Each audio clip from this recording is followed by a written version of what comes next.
Hello, my beautiful friends, and welcome back to the Artful Gourmet podcast. I'm Kristen Hess, food stylist, photographer, content creator, and author of the Artful Gourmet blog, podcast, and YouTube channel. This is my new show, Groovy Eats, where I cook through the decades of the 70s, 80s, and 90s with retro recipes, music, and storytelling that takes you back in time to that particular era. In season 1, we're stepping all the way back into the 1970s, an eclectic, glamorous, free-spirited, pleasure-seeking decade shaped by country, soft rock, classic rock, early punk, disco, and soul music, a time of bold, flamboyant, expressive fashion with bell-bottoms, satin, glitter, and velvet, all the way to laid-back California cool with denim, bandanas, macrame, flowy dresses, tube tops, and beaded necklaces. The 1970s weren't just a decade. They were a mood where music drifted through open windows and dinner was never just dinner. Harmony and heartbreak,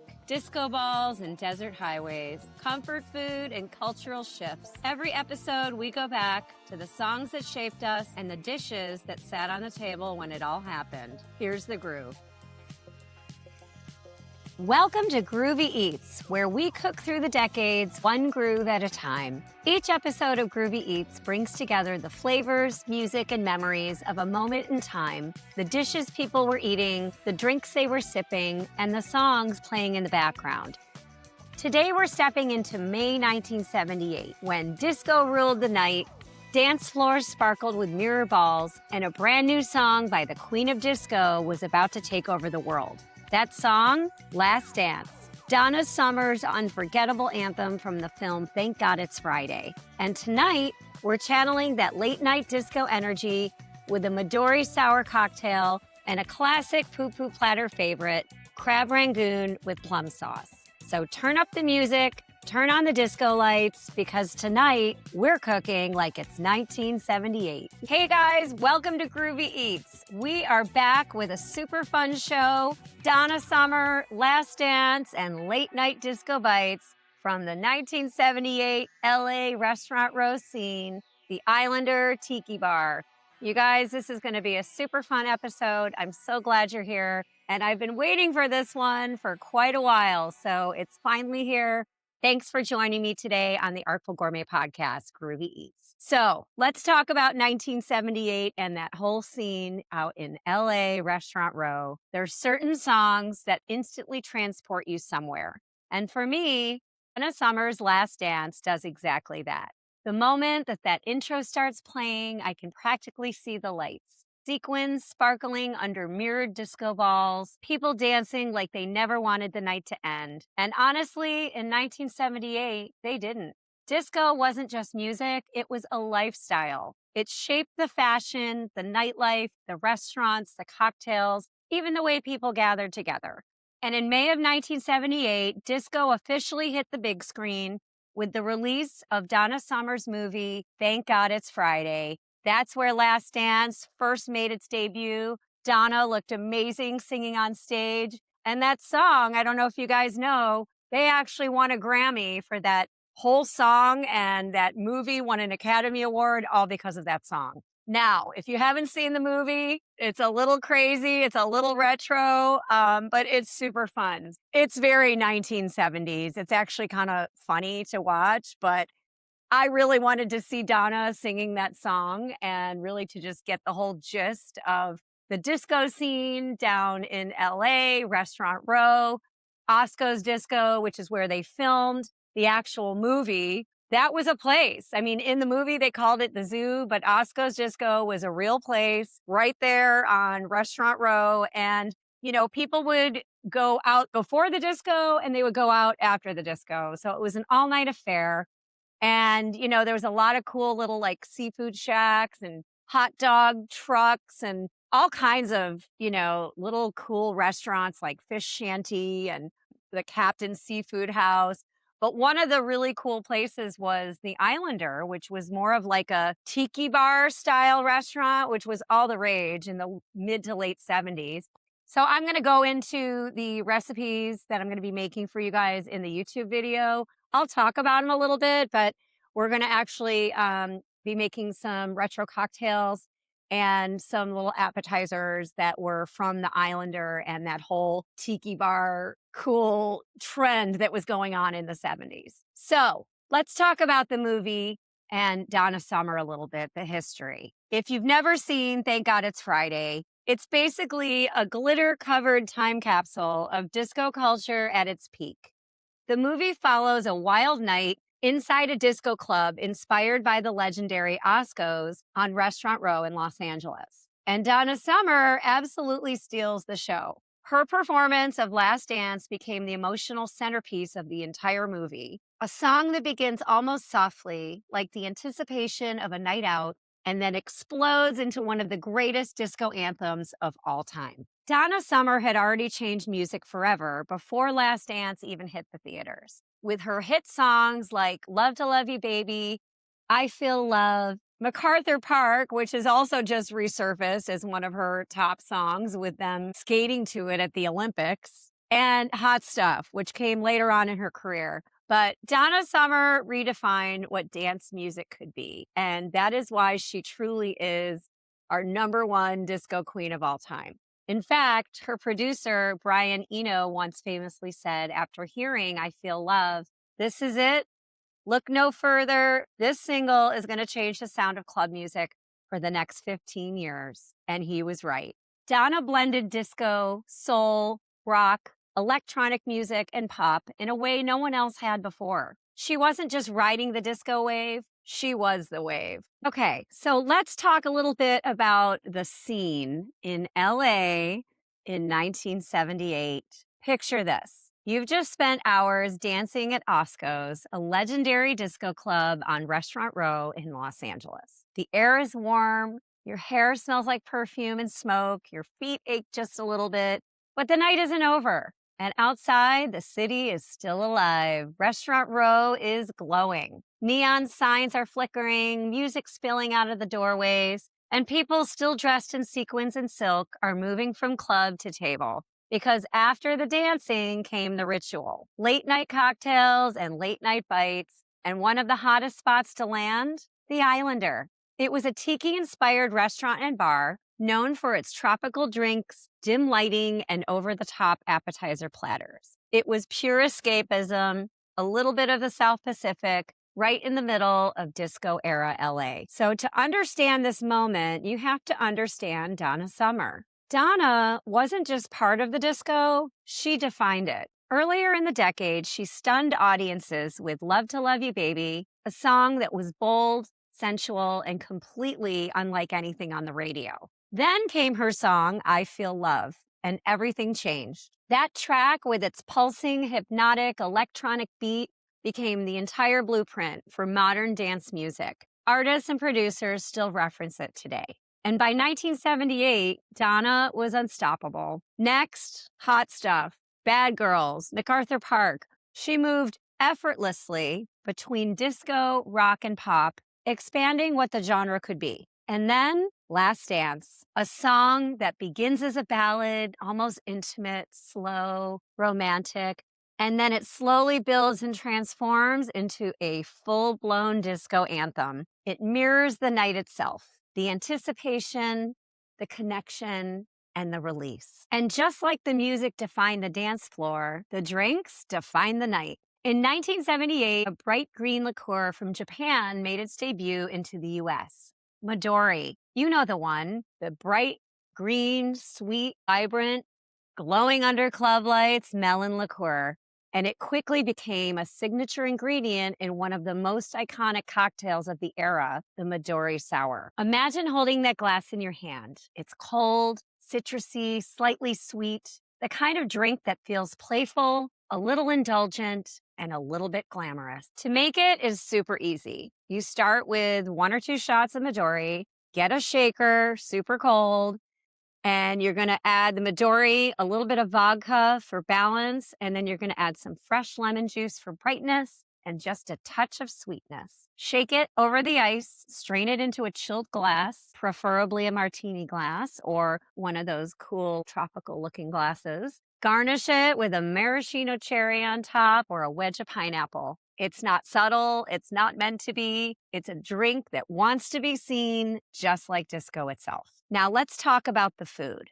Because after hours of dancing at the disco, you weren't looking for anything complicated. You wanted something hot, crispy, comforting, and that's where dishes like crab rangoon came in. Crab rangoon was all the rage during the tiki era back in the 70s on the PuPu platters that they served at the Islander. PuPu platter is really just a big old platter of crispy fried shrimp, crab wontons, different types of dipping sauces, skewers, all kinds of cool, like tropical islander little snacks on sticks or finger food. And it was huge, you guys. And it was piled up so that a group of people could come after the disco and just eat some late night bites and late night cocktails together until the sun came up. So that's where dishes like crab rangoon came in. Creamy crab filling, wrapped in a delicate wonton, and then fried until golden brown. It's crispy and served with a sweet, tangy plum sauce. And it's the kind of bite that hits all the right notes. Crunchy on the outside, rich, smooth, and creamy on the inside, salty, sweet, and just a little indulgent.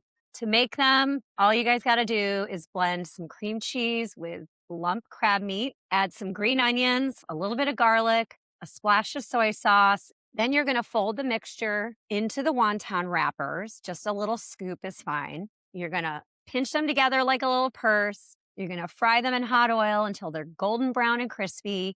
And you're going to serve them immediately with the plum sauce. It's going to be absolutely delicious. While they're still warm, they're still crisp and still irresistible. And if you were sitting at a table at the Islander in 1978, this is exactly the kind of plate you'd be sharing, alongside cocktails, laughter, and the hum of music still playing somewhere nearby. So the tiki culture in LA and the Islander, it wasn't just about the food. It was part of a larger movement. The tiki culture was huge in the 70s, especially in LA. It was exotic, it was escapist, it was theatrical.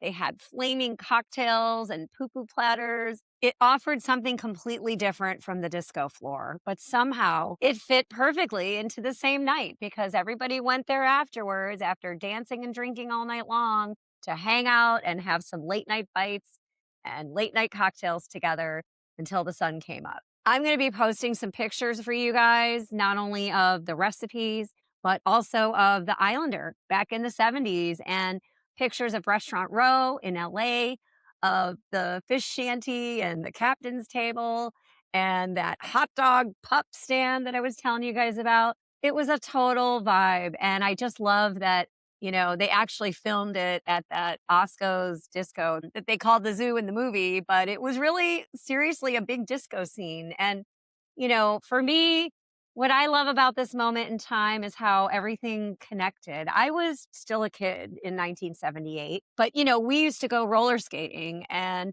they had the disco balls and the disco lights and the disco music. I mean, in fact, I was obsessed with Donna Summer and Andy Gibb and the Bee Gees and Olivia Newton-John, that whole scene. So I can't imagine how much more fun it would have been, to be in my teens or 20s going to the disco back in 1978. But everything was such a vibe, right? The music, the food, the fashion, the energy, the lights, the outfits. I mean, it was just so expressive and bold and joyful and laid back and fun. The outfits. Oh my God. I never wore sequins, but I did have the pom-poms on my roller skates and we did have the disco lights at the Omni roller skating rink and Skate Town. And, I know there's people that look back on it and maybe they didn't live back then, or maybe they lived back then and don't really connect with it. But for me, it's the memories, it's the vibe, it's the music. Things were so much simpler back then. I just talked about this on my last podcast about going retro and detaching from being online so much. Again, I'm online a lot because that's what I do for a living. But now that I'm up in New York and I'm staying with some family in upstate New York for a little while, it's so nice and peaceful up here. And this is where I grew up. And I love that I'm actually getting to do a few of my episodes for Groovy Eats up here because this is the place that I'm talking about, where I am right now. All the memories, the music, the good times, a simpler time and place. That is what this music, and the food and the memories. It all just takes me back. You know, it just reminds us that food isn't just about what's on the plate. It's about where you are, who you're with, and the soundtrack playing in the background. And I think that's why people still connect to disco today, because it reminds us how joyful things can be and feel when music, food, and people all come together. So if you guys enjoyed this episode and you want the full experience, make sure to tune in to the companion cooking episode on YouTube at the Artful Gourmet. I'm going to be doing a demonstration for you guys. I'm going to show you how to make the Midori Sours, which are absolutely delicious and bright green and, oh my God, fabulous. And I'm going to show you guys how to make the crab rangoon with the plum dipping sauce. It's super easy, super delicious, and it's a perfect excuse to get some friends together, throw on some sequins, put some Donna Summer on in the background, have a few cocktails and late night bites, and a disco party of your own. Why not? Those were the good times. And I'm also going to be doing a blog post and an essay on my Substack page where you guys can download the printable recipes. I'm going to be diving a little bit deeper into the history of Donna Summer, her music career, her top song, Last Dance, a little bit more about the movie and the culture of Restaurant Row in the late 70s in LA, and the whole disco scene. You know, she really is the disco queen of all time. And I couldn't think of anyone better to highlight for this episode than Donna Summer, and the fact that it was the #1 song this month in 1978, and that's when that movie came out. I thought it was a perfect time to get this song and Donna on the Groovy Eats show as one of the highlights for the disco era in 1978. So again, check back for the YouTube video. I'm going to post links to the blog post with all the recipes, photos, music videos. I'm going to put together a disco playlist, not just with Donna Summer and her top songs, but some of my other favorite disco songs. So if you do want to have your own disco party and make these recipes and cocktails, you've got it all figured out, guys. That's what Groovy Eats is all about, and that's why I'm here. So anyway, you're going to see everything from the cocktails, the late night bites, the disco lights, vintage-inspired styling, the clothes, and all the fun details from the episode. And I'm going to, again, show you some videos from Thank God It's Friday, the clips, the Donna Summer videos, everything. So you're going to get the full cinematic storytelling version.